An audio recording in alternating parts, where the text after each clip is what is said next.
Menjuah-juah, Shalom, selamat pagi. Kita bertemu dalam renungan hari Sabtu tanggal 12 Februari 2022. Kemenangan bukanlah segalanya, tetapi kemauan dan kerja keras menjadi pemenang adalah segalanya. Mari kita berdoa. Damai sejahtera dan kasih Allah tetap mengalir dalam kehidupan kami, sehingga hidup kami terus dipelihara, dikuatkan, dan diperlengkapi. Biarlah kehidupan kami pada hari ini juga tetap hidup dalam sukacita karena kasih dan berkat. Dalam nama Tuhan Yesus kami berdoa. Amin. Firman Tuhan Filipi 4 ayat 7. Damai sejahtera Allah yang melampaui segala akal akan memelihara hati dan pikiranmu dalam Kristus Yesus. Saudaraku dalam nama Tuhan, hidup berkemenangan bersama Tuhan tidak berarti bahwa kita bebas dari segala masalah atau selalu berkelimpah dengan harta, selalu diberkati, terluput dari peperangan rohani. Justru Tuhan Yesus tidak pernah berjanji bahwa langit selalu biru, jalan selalu rata. Tetapi Tuhan Yesus berjanji akan memberikan kekuatan dan damai sejahtera. Dan itulah hidup yang berkemenangan. Jadi tanda-tanda orang yang hidup berkemenangan bersama Tuhan Yesus adalah, yang pertama, selalu bersukacita di dalam Tuhan. Rasul Paulus menyaksikan hidup bersukacita bukan saja ketika berada dalam kondisi yang aman, tetapi juga di saat keadaan yang kacau sekalipun. Sebab kita meyakini bahwa Allah yang telah memulai dengan sesuatu yang baik, maka akan mengakhiri dengan baik juga. Maka hanya oleh imanlah dalam segala perkara kita dapat menanggungnya di dalam Kristus. Yang kedua, selalu berbuat kebaikan.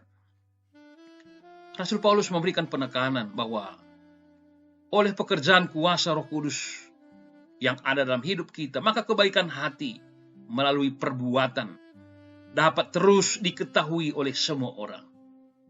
Pada zamannya masih banyak orang yang tidak mau berbuat baik, atau masih ada orang yang menganggap bahwa ia lebih baik. Bahkan ada yang menahan kebaikan itu hanyalah untuk dirinya sendiri.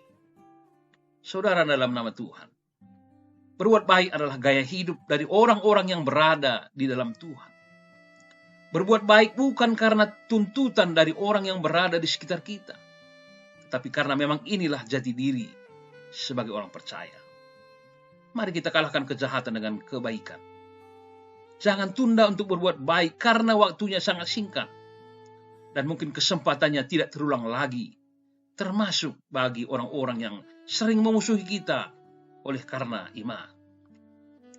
Kita tidak tahu pergumulan apa yang akan terjadi dan yang dialami, tetapi tetaplah waspada, tetaplah kuat dalam Tuhan agar tidak mudah terperangkap dalam kekalahan demi kekalahan, sehingga dengan mudah kehilangan damai sejahtera. Tetapi tetaplah berdoa dan terus mengucap syukur dalam segala hal, supaya kita boleh hidup berkemenangan bersama dengan Tuhan. Memang kerinduan setiap orang adalah memiliki hidup yang berkemenangan, sama dengan kerinduan Tuhan juga. Untuk mencapai kemenangan, kita harus setia berjuang dan menyelesaikannya sampai akhir. Maka harus memiliki suatu mimpi atau visi. Dan untuk mewujudkannya harus dengan kerja keras serta fokus ke masa depan. Semakin fokus terhadap apa yang kita perbuat, semakin besar peluang untuk berhasil. Hal ini tentu hanya bisa dilakukan jika waktu, tenaga, pikiran, dan perhatian diinvestasikan kepada apa yang kita kerjakan. Percayalah, kehidupan yang berkemenangan hanya ada di dalam Kristus Yesus. Amin. Nyanyian rohani kita, sampai batas kekuatanku.